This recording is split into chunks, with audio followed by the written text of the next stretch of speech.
Good morning. Hey, this is Greg from Kralka. We're going to install the rear storage solution into the KRX this morning. When you get everything unpacked, you're going to have a base plate. You're going to have the rails that attach to the frame. You're going to have a rear panel to the tailgate. You're going to have a left and a right panel to the tailgate.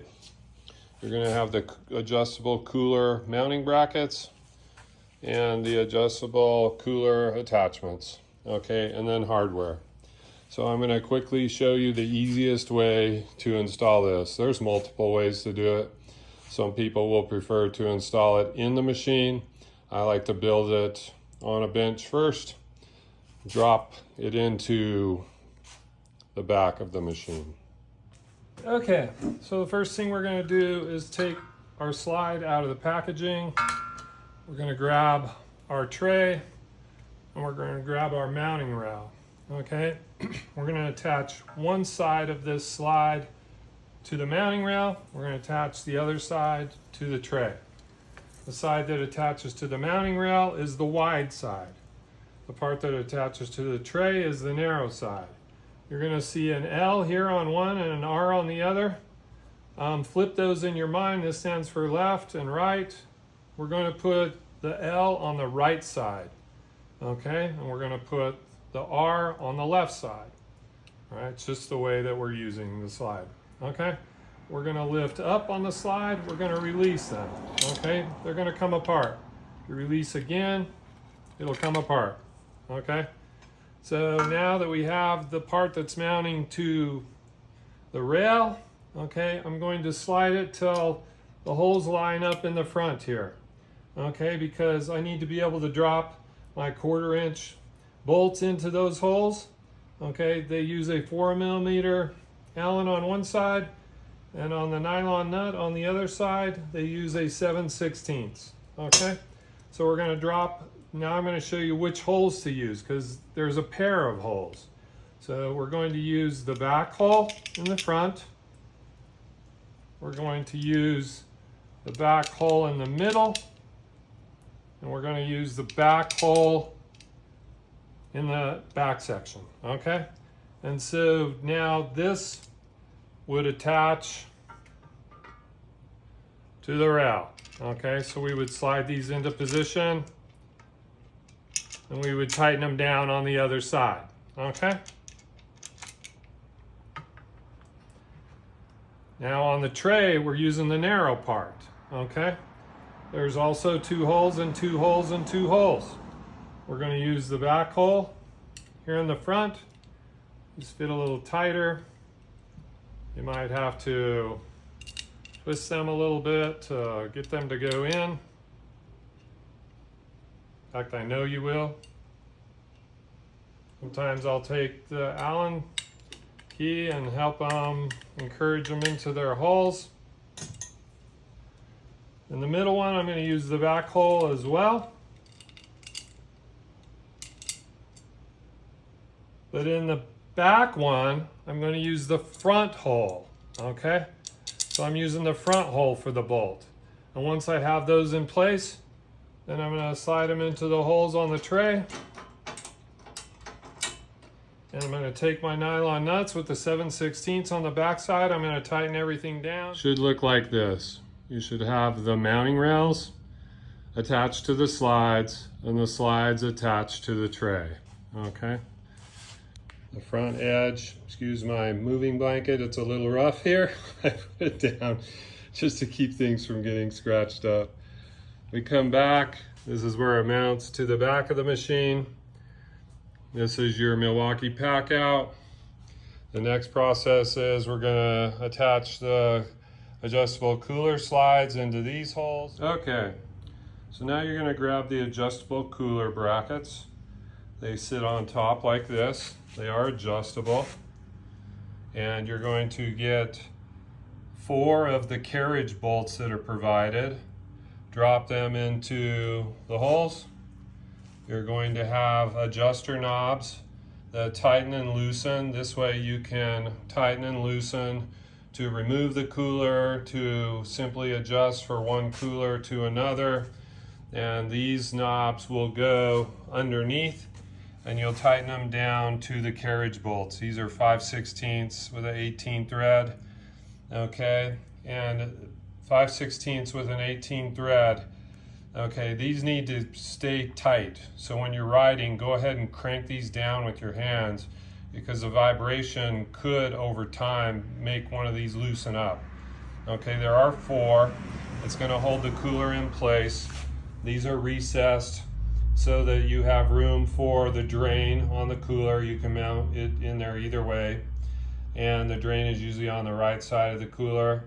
And then there's foam padding here that presses against. So the goal is put the cooler in, squeeze these in to tighten down on the cooler, tighten the nuts from underneath to hold it into place, and go ahead and press this foam tightly against the cooler. The next thing we're going to do is attach our cooler straps. If your cooler has cutaways on the top, you can anchor it with these adjustable straps, okay? These are going to send the carriage bolt through the back side, and the front side there's going to be a thumb tightener, okay, so you can tighten it and loosen it as you need. If your cooler doesn't have those cutouts, some coolers don't, there's a hole provided at the bottom, and if you remember the bolt that you undid when you unpacked this whole thing, you're going to use that bolt. That's reusable, and it's going to drop into this hole, and it's going to allow you to attach your D-ring here so that your D-ring can be used to run a strap up over the top of your cooler. After we've completed that step, it should look like this. We'll take this unit and we'll drop it into the back of the machine. You're going to use one of the provided spacers. This is a 1/2-inch spacer, and then the washer that was next to the D-ring, you're going to use that as well, okay? You're going to keep that D-ring, so with our spacers and washers in place, we'll gently drop it over. The tricky part will be keeping the spacers and the washers somewhat lined up while you're doing that. Usually it helps to line them up, to take a narrow Phillips screwdriver and make sure that the holes are all lined up. When they're lined up, then I can drop the bolt in. Once you get the back holes lined up with the screwdriver, then I drop the 8mm bolts in and I tighten them up a little bit, back them off so they're loose. The reason why I want them loose is so I have some play to lift the front and to get the washers and spacers all lined up with the screwdriver again here. Once they're all 4 installed, the front and the back on both sides, I'm going to leave everything loose at that point, okay? And I'll explain later why we leave those loose, and it's the last thing we do to tighten up those 4 bolts. That is a 13mm socket that you'll be using. When we mount the center section to the tailgate in the 3 carriage bolt holes, we're going to use 7 of the carriage bolts total to do the rear panel and the side panels. We're going to use 7 washers, 7 lock washers, and 7 nuts. You're either going to use a short, don't use a long 1/2-inch socket, use a short 1/2-inch socket or a 1/2-inch wrench. Once you get these 3 carriage bolts in place and just finger tight, there is some play in these carriage bolt holes so that you can easily install them, okay? And so there's a tiny bit of adjustability, not much, but the purpose of that is to make the install easier. But now that it's installed, I'm going to grab and pull up on the tailgate while I tighten the nuts so it's in the highest position possible when you tighten the nuts. When we're putting the side panels on, we're going to use those same 5/16 carriage bolts with the washers and the nuts. You can see that the holes are elongated, so you have some adjustment. So if you need to make any minor adjustments for the machine and the fit, you can. We're going to go ahead and attach the carriage bolts. After these are tightened up, I'm going to check my fit. It looks like all the way in is actually fitting nicely on this machine, so I'm going to leave it that way. This is what you're looking for, is just contours to fit nice. All right, now remember we left these mounting bolts to the frame loose. Okay, I'm going to check my gap, and usually I'm going to have a tiny bit of play in this.